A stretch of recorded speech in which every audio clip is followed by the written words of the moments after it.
shimai maya mobibia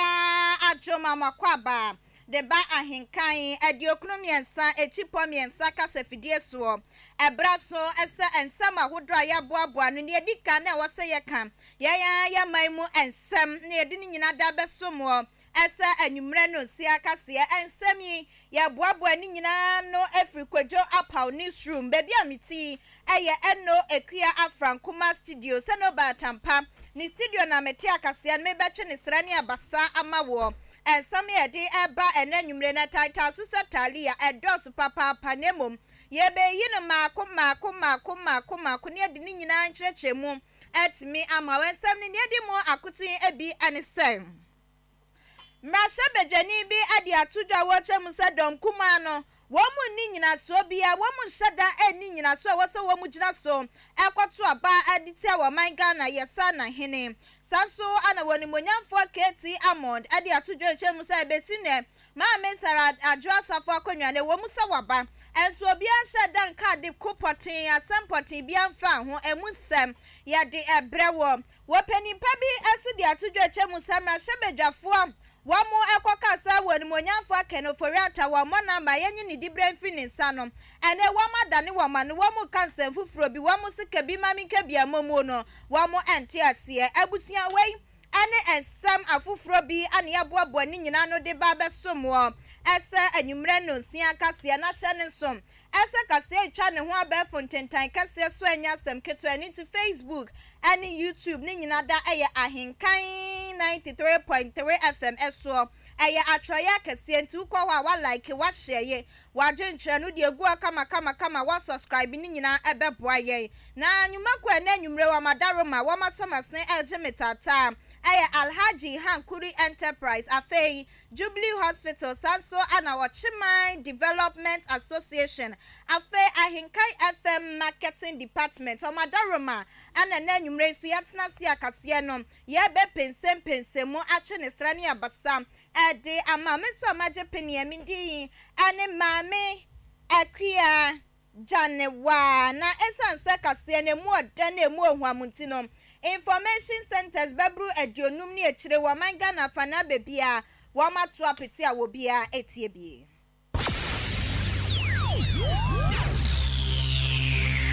Ahenkan 93.3 FM Ahenkan Kasiebo yo bomua ya jibebia Anuti Kasiebo mubati anka ewo End Time Information Center Achim Asanteman Kwasiapia Online Radio ewo Asanteman Temu Kumase Aluma Suta Information Center ewo Jiwani Kwanta God's First Information Center Achim Betnase Alternative Information Center o Yausero Kanyame Information Center ewo Achim Achikrum Cooperative Information Center ewo Achekrum Dia yesu tumi ye Information Center ewo Achim Dwaha Awurade na ye Information Center Achim Apreku Gode Waye Boafu Kojokumi eye David Ba Information Center Dimpa Information Center Achim Asani Kosiewa ewa Kosiewa Krum Osono Information Center ewa Achim Esam Abnasemai Information Center wachim abnase Nyamene Hine Information Center wachim Ofosukrum Ena Nyame Asam Information Center wo Achim Krobase eye Nida Sonia Awurade Prince of Peace ewa Strasi Somwa Heba Information Center so som se twitwe ewo Achim Dan Intiamwa Junction Peace Information Center Wokokobe Eno Sewa Information Center ewa Achim Anyinase Kusam Information Center wachim Achiase Keka no Krobo eye Adom Information Center Peace Infobiz Watakrasi Tokuya Ebutu Achim Odumase Adwempa Information Center Ojinanko Jama North Chidom Information Center ewo Achim Adubiase Bono Mantemu Abapa Information Center Goka Sumnyame Information Center eye Chirimenken Nyankuma ase eye Nanapia Information Center Dai Kingdom Come a Police Zevo Asioko Jama no Bono Mantemu eye Duapa Information Center abusia fei kase no enkyerechiremu enie Ahenkan FM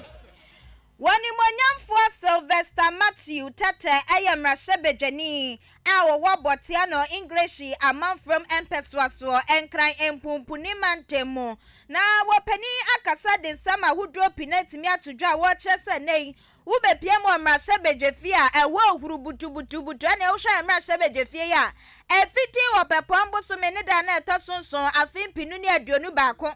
adiba besi nei ana ewo aya hyehyehye ni nyina ne se na ewo mumu akyerɛ nti kebi mami kebi no eye adwuma papa ne ne ya samba ko edi atwentwe ewo oman Ghana ye mrashe bedwefie nyina da ejina sa ya sa na hene woni monyamfa ken oforiata empenifo achemu se bapai wa mo ne homodi onti ne dibra yanyi firi ne sem na yempa obi fufuro ensi na nan mu obe obetimi aboa ama oman Ghana ye sika sem atoba han asagina ne nan so enu na kopie mu ewo ye mrashe bedwefie a edom kuma ne kyerɛ sɛ wɔ sɛ wɔ moto ne so aba ni obedi nkunim ne na tse wɔ ma hwɛ timi edi so ensɛm yi ba monten so pɛ anadom dodo ne betu dwo mu kyem sɛ no korɛ wɔ mo ana wɔ ba monten so de sansɛm nyinaa betu dwa ensɛm yi akɔso sɛ wɔ ne monyamfo akenofori ata ne dibra yanyi mfiri ne nsɛm no wɔ mo kyem sɛ ne fare ba nyina da agina wɔ mo so na pa sɛ wɔ mo ade wɔ mo ntoma ɛbɛbɔ dom kuma de ano to aba ade etie yɛ sa na hene de ɛnya de wɔn bɛyɛ sadie ne bi da wɔ mo sesa pa de akabonsam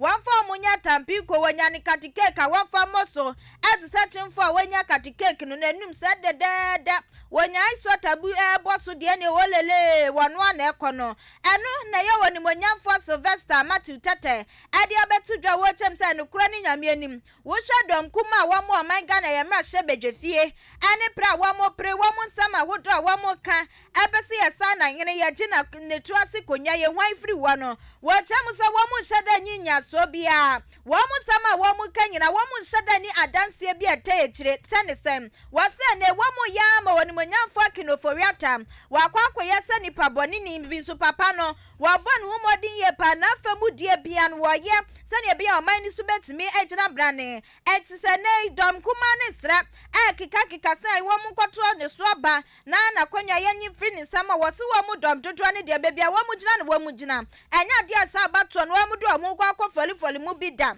enya de wo mu kwa kwoto aba etia no ese ne dibra yanyi firi ni sama so sansam ne pa de ne dom kuma no wo mu nyimfiri wo mutiri mu na wo mu pekwa ifufuro bi mfa so na se abatonkwa ni nyina so a wo mu wa abatonkwa no betimi di agina so na wo ne monyamfo akenoforiata ya ji ni dibra firi ni sama ni wo mu dom kuma no wo mu kai susu popi esa nya de wo mu apre so wo to asom ana wo chem sa no kura ni nyame anim wo hwa ayemra hye bedwafo bi a wo mu di kan ade sansem yi ba betu dwa no wo mu afridom dom dodo no efa no wo chem sa wo mani anye ho na mpo ansa na ka wo mu de sansem ni beba nyina no enko wo se wo mu ni penifo a wodro etena se atwetwe nkwomo na so ankwankoba ne sam ana wo mu de sansem ni betu mountains na mpo ensem na chi no wo mu ne mampani na na adodan kwa kufu ado esinkonwa ama chese kasa ne kwomotwetwe a wodro etimi akoso a wo mu chem se ne ebo atoyem ye papa wo bi atene nwase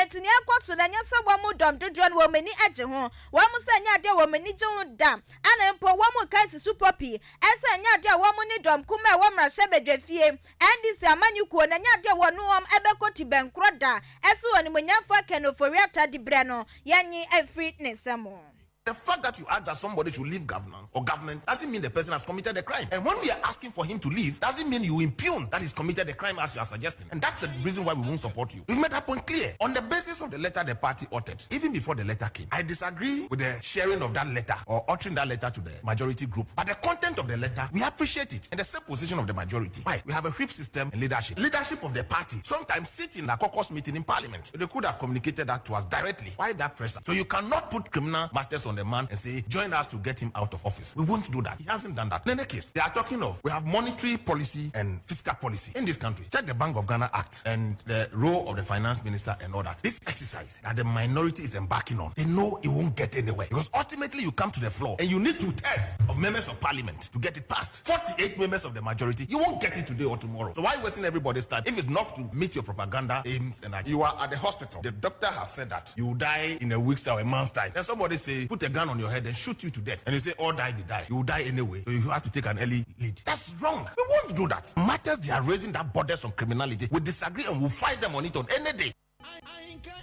Abusiani ayewoni monyamfo Sylvester Matthew Tete wano ayamra hye bedwani ma dehia wamo ewo botiano English amam from empeswa so enkran empumpuni mantemu na wopani anu asi yepe ana communications team member Emma National Democratic Congress NDC amanyukuo no yɛwura Chris Dugan ɛsodin sama hodro atudwa wɔchem sa ɛwohwɛ mrahwɛbadwafo bi ɛsɛ wɔ hanchichemu adongwatwe a wɔmo ɛsɔle yɛ freedom dodro na fadin sama hodro betudwa na wɔmo chemu sa wɔmo ne adehye wɔ wɔn mpatam ne wɔn mpɛsoa so atwetwe nkɔmɔ matasa ensama wɔmo kanyina da ani sɛ wɔn monyafo akenoforiata yanye ne dibre ɛmfiri ne nsɛm te sɛ wɔmo so adehye wɔ wɔn mpatam akasa de a wɔmo ate ase wɔmo de wɔn toma ɛbɔ wɔmo de ano wɔmo hwɛ ɛsɛ nmanim ya wɔn monyafo akenoforiata ne dibre no ma pani bɛhwɛ na te sɛ wɔtimi agye afiri ne nsɛm wɔkyɛ mu sɛ hwɛ samra hyɛ badwafo ya na wɔmo freedom dodro na fa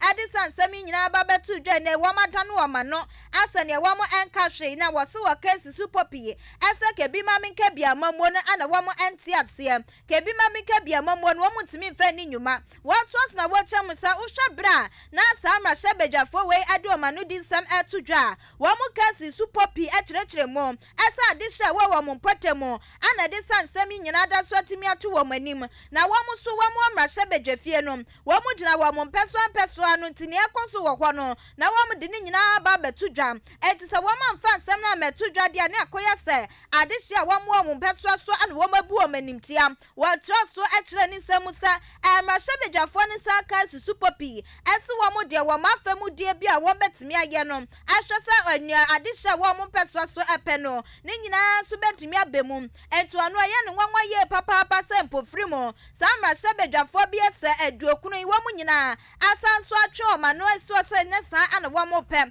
na nya de wɔn bɛpene so da ɛso wɔ ne munyafo akenoforiata yɛnye ne dibre ɛmfiri ne nsɛm wɔsesa nsɛm aha adwen yɛ pa no wɔkyɛ sɛ ebu a yɛfrɛ ne sɛ ebuo paa no ɛnya de saa amra hyɛ badwafo ɛnya bie ɛma ade hyɛ wɔmo ɛwɔ wɔmo mpɛsoa ɛso wɔmo ankyerɛ nimdie wɔmo asan so ankyerɛ sɛ ɛkabi ma menka bi no wɔmo te ase a wɔse wɔmo didi dwuma wɔto aso na wɔkyɛm sɛ ka wɔsɛ wɔmo de nsɛm ne bɛto gya no baabi a wɔmo gyina ne kɔ wɔmo tumi gyina wɔn ahwɛ sɛ bibia nso betumi akɔnkan ɛnso ɛsɛ nsɛm wɔmo general secretary na sɛ wɔkyerɛkyerɛ nipa ni a wɔda ɛyɛ ekona no yɛra Justin Kodua de nsɛm ahodoɔ bɛto dwa wɔmo asom ɛnyɛ ɔno nko a afɛ wɔtotena ni a wɔda amanyuko na no yɛra Steven team wɔn no na ɛne wɔmo ka wɔmo bɔ wɔmo de nkrata ahodoɔ ba mmɔnten so ama ne mmra hyɛ badwafo yi so asom a ɛnam so amomatwe ade hyɛ wɔmo mpɛsoa so ɛnsa wɔ fam wɔkyɛ mu sɛ ha dweye papaapa ntika betumi na kɛbɛyɛ yi a saa mmra hyɛ badwafo na wɔmo freedom dodro na fa ɛde nsɛm ahodoɔ bɛto dwafo wɔ ne munyamfo akenoforiata ho no wɔsesɔ mpɛsɛ kɛbi ma menka bia mamoni atimi yɛ adwuma na atimi atintim wɔ man mu yɛ pa wɔmo hwɛ ɛsɛ wɔn betumi agyina ade hyɛ a wɔmo mpɛsoa no afa na wɔn ahyɛ ne wɔmo pɛ na atimi ayɛ amom sɛ ne bɛyɛ a ɛbɛboa ama ɔman Ghana atimi atu mpo akɔba ne sakra wɔakyerɛ sɛ ɛbɛboa MPP amanyukɔ ne yɛ papaapa ama empo wɔn mani so ade hunu a wɔmo ɛpɛ nyina ne wɔmo da yɛ so ne nyina da atimi abɛmu NPP leadership catch omo constituency say omo yantumagu omo hu hia omo hu nimfa so over 90 MPs in parliament omo say president he should take Kenoforiata out and omo na eka omo call omo constituency no omo chitafo aka kire omo say finance minister mbo number o how na babresa omo wom nyina efro no enti omo sire omo a omo no mampanyin kasa na won yi akwa ne fro. This is what MPP MP said over 90 enya Kristuga na NDC na eka enti se mo national executives mo MPs say mochita afo a yesumo omo se won represent mo parliament ese Kenoforiata won number omo kon ebu yayi ni mfiri ho na mo atena ho akotena se with chairman team Justin Kodua na mo atro letter ten commanding your MPs say ensamo am constituents ka kire mo no mo forget mu omo yantumagu ye dia paper dada omo hu nimfa so we only need them for election ya use mu 2020 ye wie mpempenso a edro mu hu hia enti no omo ka no don't hit to them. I want to serve them notice and caution as well say so omo nim no omo tie entim ane Justin Kodua omo bebre bakofi so it's up to them. Abusia ani aya communications team member Emma National Democratic Congress amanyukuo no yɛwura Chris Dugan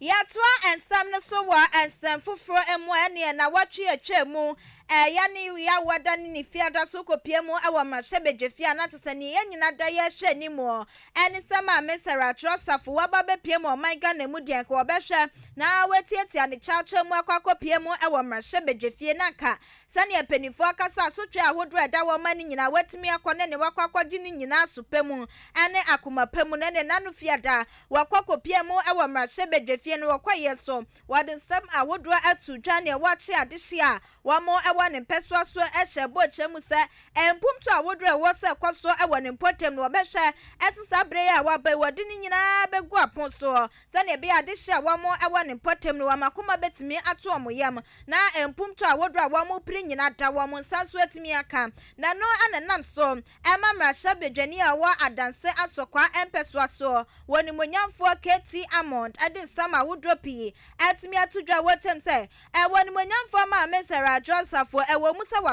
waba bepie mu ewo mrashebedwefie enso ni dibra pa de wo bia nu obetimi di ne sesi supopi esempo mrashebedwani ni wogusuye anasase ya je free ni sam obia nu obetimi aka ne nyina ne se ne wo hwe woni monyamfo wa my Ghana eye wo soafo anase opani a wo hwe mrashebedwefie nsensem so ana fe chiame a wo ye mrashe ebedwefie eye wo ni monyamfo aban SK Babina wo mutimi fo mo sense supopi enka sembi emfa ho empodom kuma no susu ntimi nka hwe emfa no wo chem so sabre ya wo ma hye na wo twefo frase na wo mo hwe atutu na mo hwe se bibia betimi akwankan no wo kesi supopi esama mesara trosafo ho sem no ene wo mo de akopie mu ewo my Ghana Supreme Court ba time penny enti court no ebet na so na wahwe ade yesu so atimi atoye wato so na wachem se court no ana betimi akasese na kwanya na egusu kita no anase wo maje afri ni samosi ni nyina da ewo my Ghana ye court ba time penny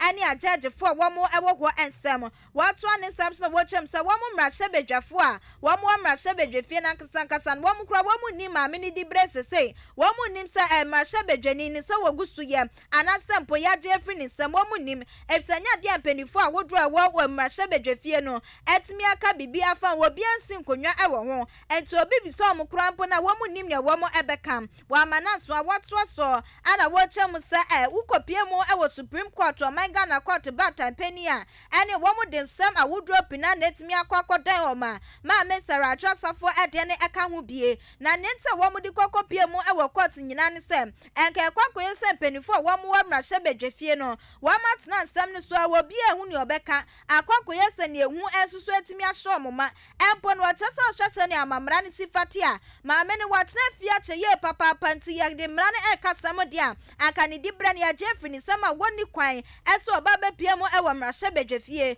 eso sanse mpanifo ye di no obi antimi nka hwenti no ma me ne timi aba wo mu nyina so ye hwe han woto so an wochem sasabre wo mu hwe ni mo eso woni monyamfo aban SK Babin wo behwe na watoto niama ye se ne bekoya se abato mpo ne wo mu beto anasa tuma mentu bi ne bekoso wo behwe na wo mu di ni nyina hihya pon so sesa ne ye miedun ana betimi akyese se ma mesara josafo wo gusu atena se domi kwabenya mrashebedwani anyasa ne dibra ne ana ye gi afri ni sam wato as na wo chem se besi na ya sa abato ni ntimi nkwaso na tuma metu bi aso ntimi nkwaso ama me no etimi etiatia ne chacha ma ba be pie mo mrashebedwafi a wo bi anka hwe ne de wo mu nyina asusu ese wo ye mrashebedwani enti wo mu hwe anim se na wotwe ye besimi o my Ghana court ba time penny Supreme Court be hwe na watna ne sam no so na wodi ye etimi ato ye.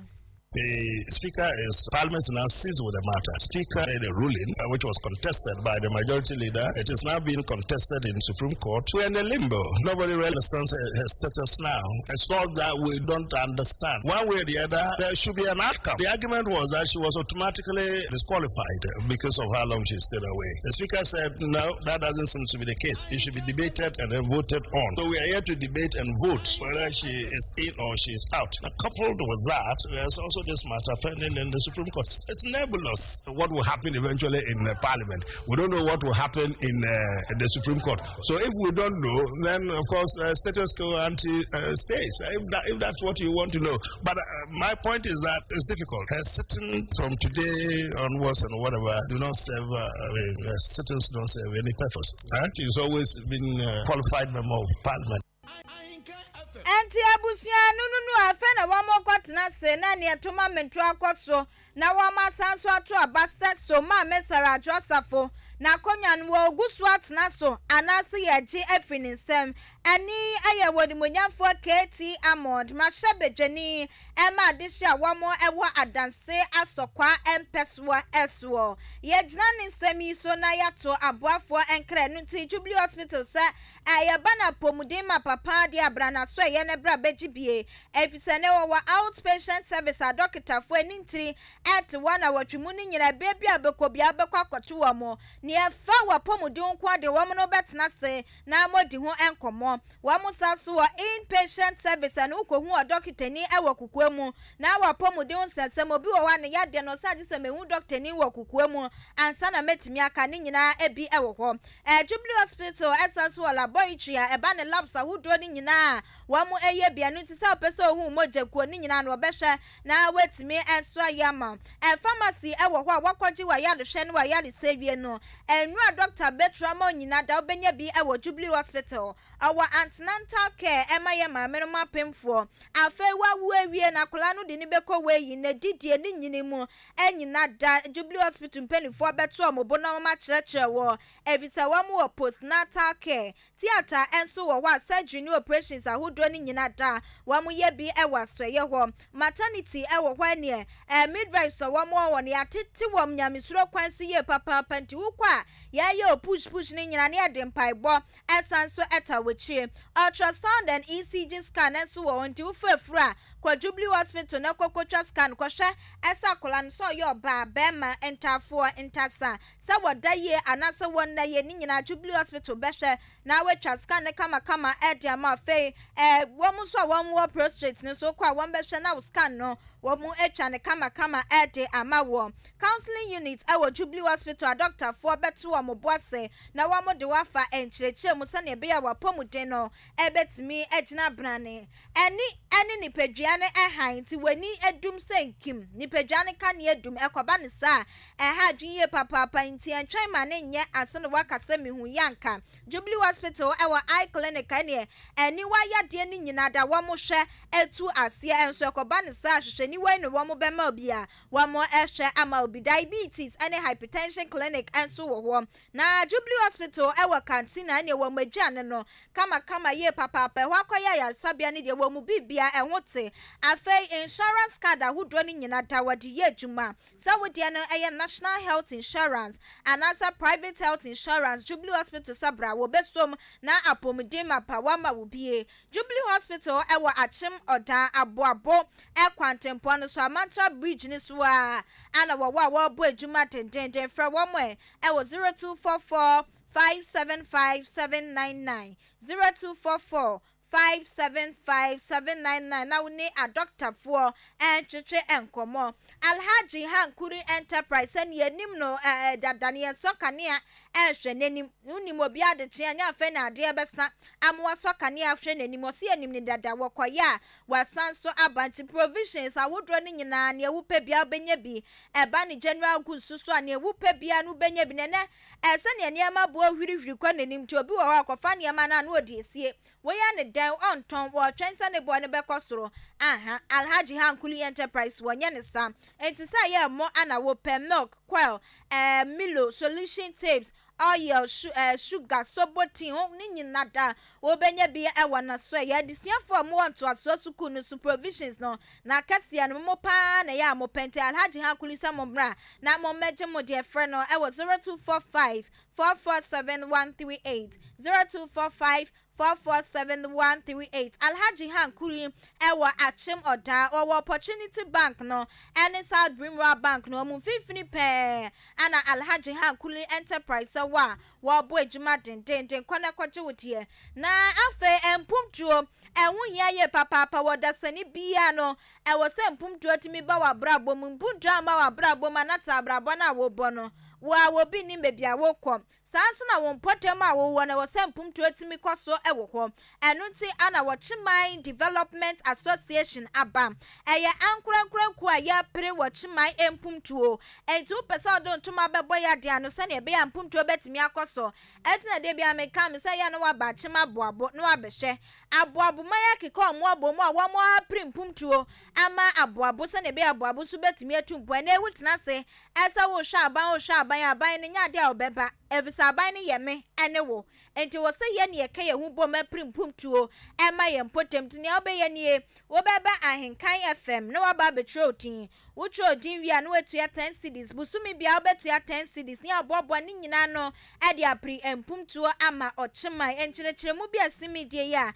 na wafra ema 0594 467029 0594 467029 na oni mpenifo atwetwe enkomo wo didwa wo ton wade wo wankra wo pesa wo to ema aso empempem etede a eye Ahenkan 93.3 FM eswo ye boma ekwachichi ye papa aso empempem ni echire ana etie ye wo my Ghana fana bebia wo bia etie ye nti wade tonde nso ye tenase na ye bon hu dera ye yini makomako ye ka amemu ada ho se nkrugin nti no wo bi pesa de kro ni bia nya afa no wo bebre woni wo dada no wo ba na edwadie wo wo iso ayese kanea na twe konkon kan ho asem no ye nso mfensi dem emfa ntoma hatas no emom fesi kanea dua so fesi beposo na nhran wiase afa na nyina nti no Ahenkan FM so de boma ekwachi ye papa ye hihye ya no so kama bebo am wadwuma etimi etumponti from marketing manager e was 0244 290093 0244 290093 abusu anyuma kwei adaroma ana na anyumre so woma soma sisi cafe makase no ya kenkan atwe ne sra ne abasa amawo afei ya to akase no eso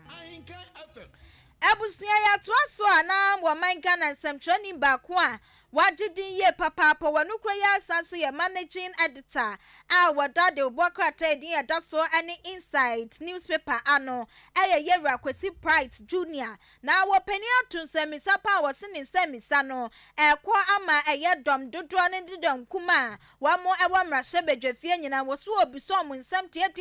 ne nsam ne so no eye tie se kwekuo kon na ensam a wo bisa nyina na wo kire so wo hwebra MPP amanyiko ne ba bangwamu efa na edi kan kwanya no mo fa so etutu wo manamon dia na tse NDC mrahye bedwafo ani NPP mrahye bedwafo no bia ebo mabaso ye papa ma chesa abaso bode ne kra no ebi ekosin won monyamfo aken oforiata wo ye yasa na hene ebi kwakosin ni su ye papa no mu chemsa wapa no woni medjuma bo adjuma tino wo mo agidie ma pasesa di breya amampani jama ne yesi kasem ebekọ no wano ene hyew so wose wo mo ana wo mo kayo nti afei eba ne sen ana prekopa wo ma sanso ada no wo mane na papa wo mo bonu kwadu bonechi sa wo chemsa enye NDC amanyuko ne kwa ne wo mo bonechi o ene MPP amanyuko ne kwa dom dodro no ebi mo afirima wo mo sanso bonechi titeto krom ebi mo nyaya na ka batwa ye ka ho asem yi etimi abamu ye papa panso ne mpenifu a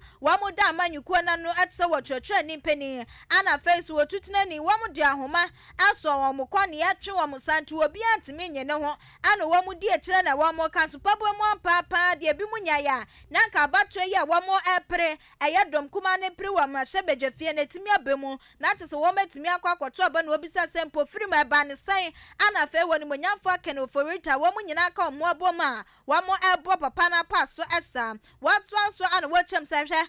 ma hyebedwafo bebre na so atimi atena se ade wo montoma abo ano akeka kansem bia wo mu chemu se waye wo haw ni atete ne wo man Ghana ye na mu no ahyase na tse bebre na de bo aken oforiata afa kwa wiase no Russia ni Ukraine ntokwa yakosna ne wo mde kwakosua ne so COVID-19 coronavirus ko de we yade wo mu sanso de kwakotro ano so no bisa se empofrim ade ben ana ekoso amrahye bedwafi o se ne ekoso wonte ase ama wono kura no waye confused papa if so dom kuma na wo mu gusu frese yentu papa ne so aba sane be ya abato ne be kire sane di bre no okoso adi anase ye agi afri ne sam wo chem sa abato yi wo hwe sane kwan wo mo fa so kika wo mo nsam ya wonu de wo huni sanya ade beba so sane edi kan no wo mo je papa ne atumu ye papa bra mampani abo ne din no wo mo nyina ye dede ahuru so sa wo ba ne sikasam ba begina ye papa wo to so ana wo chem sa Ghana mrahye bedwafo